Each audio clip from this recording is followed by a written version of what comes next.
یہ بات سنیے، غریب کون ہے؟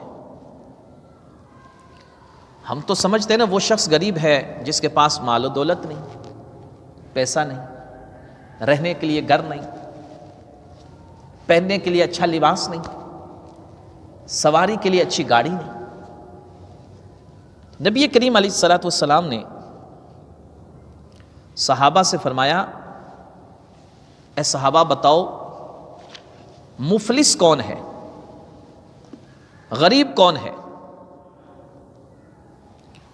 صحابہ اکرام نے عرض کی، یا رسول اللہ صلی اللہ علیہ وسلم، وہ جس کے پاس مال نہیں۔ سرکار دو عالم علیہ السلام نے فرمایا، نہیں، میری امت میں غریب ترین مفلس ترین شخص وہ ہے جو قیامت کے دن نماز، روزہ اور زکوٰۃ لے کر آئے گا، مگر ساتھ ہی کسی کو گالی دی ہوگی، کسی پر تہمت لگائی ہوگی، کسی کا ناحق مال کھایا ہوگا، کسی کا خون بہایا ہوگا، کسی کو مارا ہوگا۔ فرمایا پس ان لوگوں کے گناہوں کے بدلے میں اس کی نیکیاں لے لی جائیں گی اور اس کی ساری نیکیاں ان کو دے دی جائیں گی، تو یہ شخص جو بڑی نیکیاں لے کر آیا تھا قیامت کے دن خالی ہو جائے گا اعمال صالحہ سے،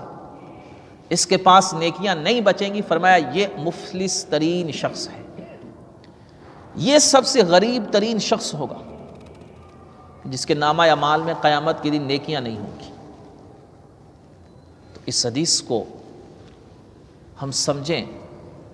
کہ غریب کون ہے، وہ شخص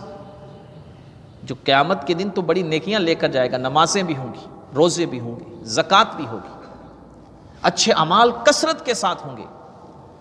مگر قیامت میں پہنچے گا تو وہاں وہ شخص ہوگا جس کو اس نے گالی دی ہوئی تھی،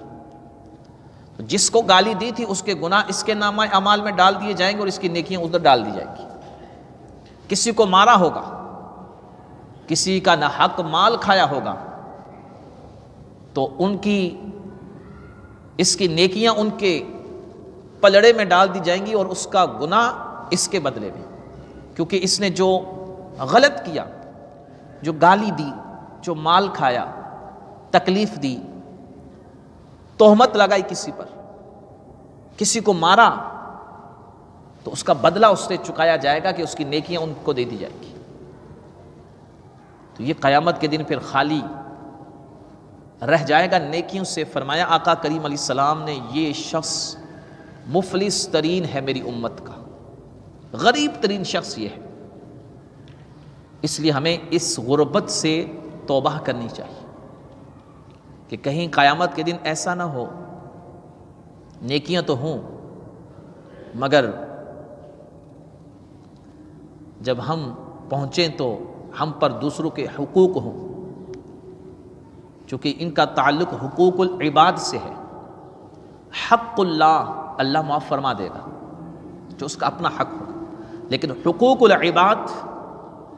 یہ معاف نہیں ہوں گی، ان کی معافی نہیں ہوگی، تبھی ہوگی